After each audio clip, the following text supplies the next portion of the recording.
नमस्कार। हिंदी मतलब नवीन अवस्थी। तो देखिए, पिछले वीडियो में हमने पढ़ा निरख सखी ये खंजन आए, ये मैथिली शरण गुप्त का गीत था। और आज हम लोग पढ़ेंगे शिशिर न फिर गिरिवन में। अगर आप लोगों ने पहला भाग नहीं देखा है तो उसको ज़रूर देख लें। पिछले वीडियो में हमने आपको बताया था। अब देखिए आगे उर्मिला क्या कहती हैं। किसी भी प्रकार की कोई बातचीत ना करते हुए हम सीधे सीधे टॉपिक पे आते हैं। उर्मिला कहती हैं, शिशिर न फिर गिरिवन में, जितना मांगे पतझड़ दूंगी मैं इस निज नंदन में। कितना कंपन तुझे चाहिए ले मेरे इस तन में, सखी कहरी पांडुरता का क्या अभाव आनन में। वीर जमा दे नयर नीर यदि तू मानस भाजन में, तो मोती सा मैं अकिंचना रखूं उसको मन में। हंसी गई रो भी न सकूं अपने इस जीवन में, तो उत्कंठा है देखूं फिर क्या भाव भुवन में। कह रहा है कि शिशिर न फिर गिरिवन में। हमने आपको बताया था कि शिशिर माने क्या होता है। शिशिर माने होता है शरद ऋतु। शिशिर माने शरद ऋतु होता है। ये जो जाड़े की ऋतु होती है जिसको हम लोग शिशिर ऋतु या शरद ऋतु बोलते हैं। ना फिर गिरिवन में, गिरि माने पर्वत और वन माने जंगल। गिरि माने पर्वत और वन माने जंगल। तो यहाँ पे अब देखिए, पहले वाले में उर्मिला सखी से कह रही थी। किससे कह रही थी? सखी से कह रही थी। लेकिन अब ये किससे कह रही हैं? शिशिर से कह रही हैं। किससे कह रही हैं? शिशिर से कह रही हैं या शरद ऋतु से कह रही हैं। तो उर्मिला शरद ऋतु से कहती हैं। उर्मिला शरद ऋतु से कहती हैं, ना फिर गिरिवन में, कि तू इस प्रकार से जंगलों और पर्वतों में मत घूम। इस प्रकार से तू जंगलों और पर्वतों में मत घूम। उर्मिला शरद ऋतु से कहती हैं कि हे शरद ऋतु, तू इस प्रकार से जंगलों और पर्वतों में मत घूम या मत फिरो। हे शरद ऋतु, तुम इस प्रकार से जंगलों और पर्वतों की ओर मत घूमो। अब देखिए यहाँ पे जंगल और पर्वत क्यों कहा गया है? क्योंकि ठंडी का जो समय होता है, जाड़े का जो समय होता है, वो कहाँ से प्रारंभ होता है? तो पर्वतों और जंगलों से होता है। आप जून के महीने में यदि पर्वतों और जंगलों में चले जाएंगे तो भी आपको क्या ठंड की अनुभूति होगी। ठीक है, इसलिए शरद ऋतु का उद्भव कहाँ से होता है? पर्वतों और जंगलों से होता है।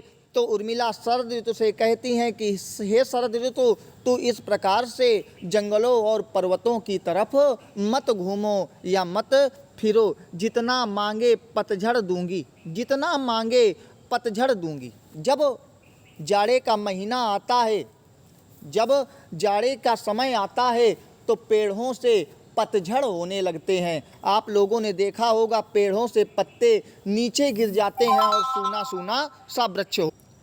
तो वही कहता है कि जितना मांगे पतझड़ दूंगी। सीधी सी बात है कि जाड़े की जब ऋतु आती है, जाड़े का जब समय आता है, तो पतझड़ पसंद है। जाड़े को क्या पसंद है? पतझड़ पसंद है। तो कहता है जितना मांगे पतझड़ दूंगी। तुझे पतझड़ अच्छा लगता है ना? तुझे पतझड़ अच्छा लगता है ना? ये उर्मिला किससे कह रही हैं? शरद ऋतु से कह रही हैं कि जब तू आता है, जब तू आता है, या फिर हाँ, शरद ऋतु से क्या कह रही हैं? जब तू आता है तो तुझे पतझड़ पसंद है। निज नंदन, निज माने मेरे, अपने, नंदन माने शरीर। निज माने अपने और नंदन माने शरीर।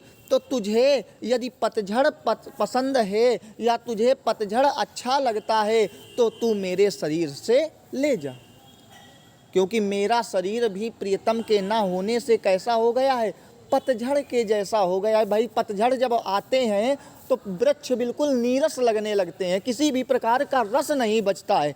ऐसे ही इस समय प्रियतम के ना होने पर, अर्थात लक्ष्मण जी के ना होने पर, उर्मिला का शरीर भी पतझड़ के समान दिखाई दे रहा है। उर्मिला का शरीर भी किसके समान दिखाई दे रहा है? पतझड़ का के समान दिखाई दे रहा है। तो देखिए लाइन वही कह रहा है कि तुझे पतझड़ पसंद है या तुझे वृक्षों पर पतझड़ अच्छा लगता है, तो तुझे जितना भी पतझड़ चाहिए वो मेरे शरीर से ले जा, क्योंकि मेरा शरीर भी इस समय प्रियतम के ना होने के कारण पतझड़ के जैसा ही हो गया है। अब देखिए आगे कह रहा है, कितना कंपन तुझे चाहिए ले मेरे इस तन में। कितना कंपन तुझे चाहिए। कंपन माने होता है कपाना, कंपन माने कपा। जब शरद ऋतु आती है तो लोगों के शरीर जो हैं वो कांपने लगते हैं, तो लोगों को कपाना भी अच्छा लगता है। एक चीज़ ये भी प्रमाणित हुई कि जब जाड़े का मौसम आता है,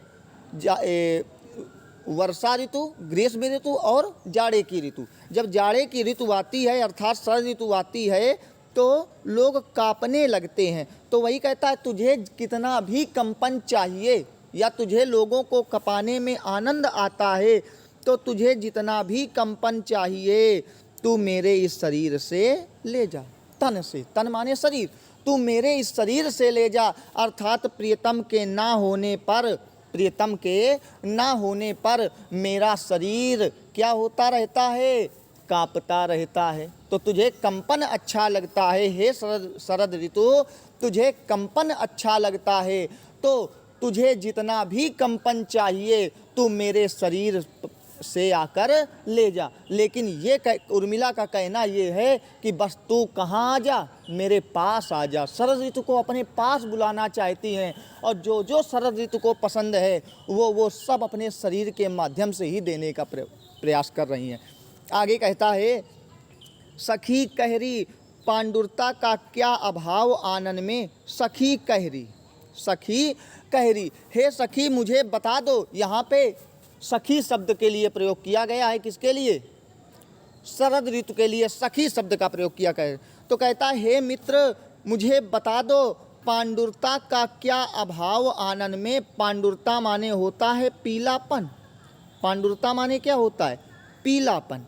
और जब जाड़े की ऋतु आती है तो पत्ते क्या हो जाते हैं?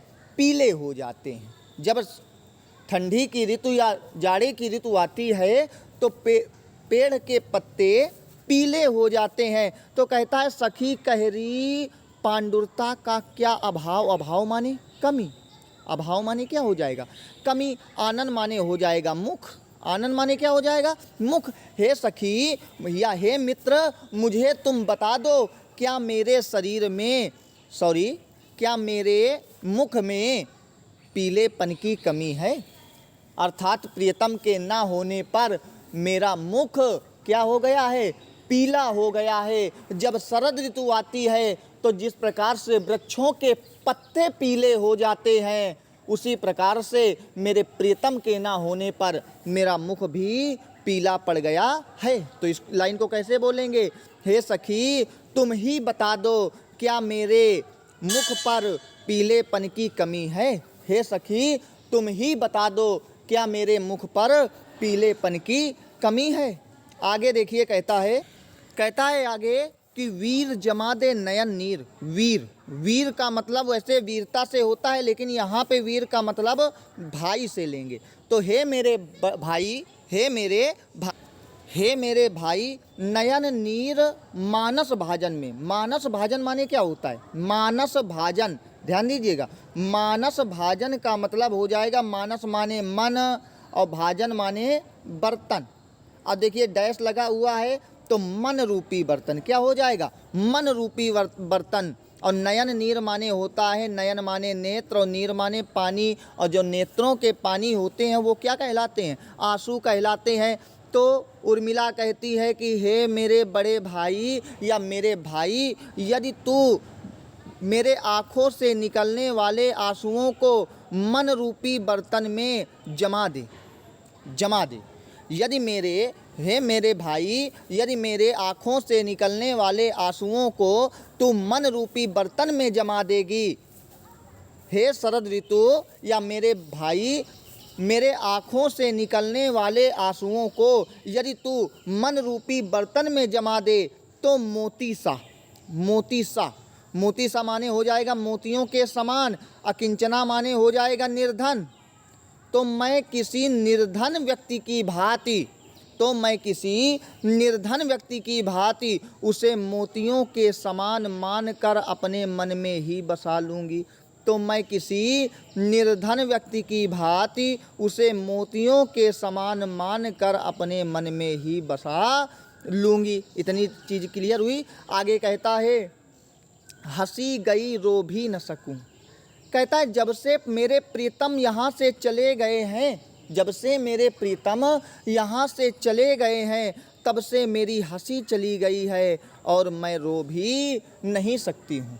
क्योंकि अगर हंसती हूँ तो लोग कहेंगे कि बड़ी अमर्यादित स्त्री है, प्रीतम पास में नहीं है फिर भी क्या कर रही है, हंस रही है। और यदि अगर मैं रो रही हूँ तो उसमें जो मेरे प्रीतम इस समय तपस्या में रत हैं, तपस्या में लगे हुए हैं, तो उनकी तपस्या में क्या हो जाएगी, बाधा उत्पन्न हो जाएगी अपने इस जीवन में। तो कहता है, उर्मिला कहती है मेरा जीवन ऐसा हो गया है, मेरा जीवन ऐसा हो गया है कि मैं तो ना ही हंस सकती हूँ और ना ही रो सकती हूँ। यदि मैं प्रीतम के ना होने पर हंसने लगी तो संसार बुरा बना देगा, और यदि रोती हूँ तो मेरे प्रीतम की तपस्या में बाधा उत्पन्न हो जाएगी।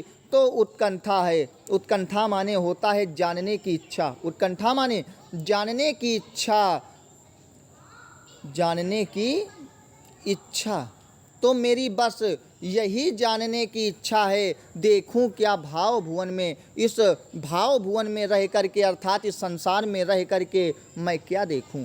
तो बस मेरी यही इच्छा है कि इस संसार में रह कर के मैं क्या देखूं। ये क्लियर हुआ।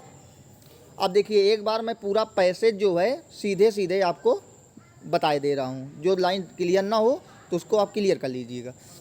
कहता है मैथिली शरण गुप्त जी लिखते हैं कि उर्मिला शरद ऋतु से कहती है कि हे शरद ऋतु, तू इस प्रकार से पर्वतों और जंगलों में मत घूमो, तू इस प्रकार से पर्वतों और जंगलों में मत घूम, तुझे जितना भी पतझड़ चाहिए तू मेरे इस शरीर से ले जा, तुझे कितना भी की आवश्यकता है तू मेरे इस शरीर से ले जा सकता है। आगे कहता है सखी कहरी पांडुरता का क्या अभाव आनंद में, हे सखी तू मुझे यह बता दे क्या मेरे मुख में पीलेपन की कमी है, अर्थात प्रियतम के न होने पर मेरा मुख बहुत ही पीला पड़ चुका है। आगे कहता है वीर जमा दे नयन नीर यदि तू मानस भाजन में, हे मेरे भाई यदि तू मेरे मन रूपी बर्तन में इन आँखों से निकलने वाले आंसुओं को जमा दे तो मैं किसी निर्धन के समान इन आंसुओं को मोतियों के समान मान करके, निर्धन की भांति मोतियों के समान मान करके इनको अपने मन में ही बसा लूँगी। मेरा जीवन ऐसा हो गया है कि मैं ना ही तो रो सकती हूँ और ना ही इस संसार में हंस सकती हूँ। यदि हंसूँगी तो लोक संसार मेरी निंदा करेगा और यदि मैं रोती हूँ तो मेरे प्रियतम की तपस्या में बाधा उत्पन्न हो जाएगी। तो बस मेरी यही जानने की इच्छा है कि मैं इस संसार में रह कर के क्या करूं। ये देखिए ये आपका दूसरा पैसेज है। अब हम कल अगला पैसेज चलेंगे, मुझे फूल मत मारो। यूपी बोर्ड इंटरमीडिएट अगर आधार पर देखें तो सबसे मोस्ट इम्पॉर्टेंट यही है आपका, मुझे फूल मत मारो। तो इसके बारे में हम अगले वीडियो में देखेंगे। अगर आपको अच्छा लगा हो वीडियो तो आप इसे शेयर करना बिल्कुल मत भूलिए। धन्यवाद।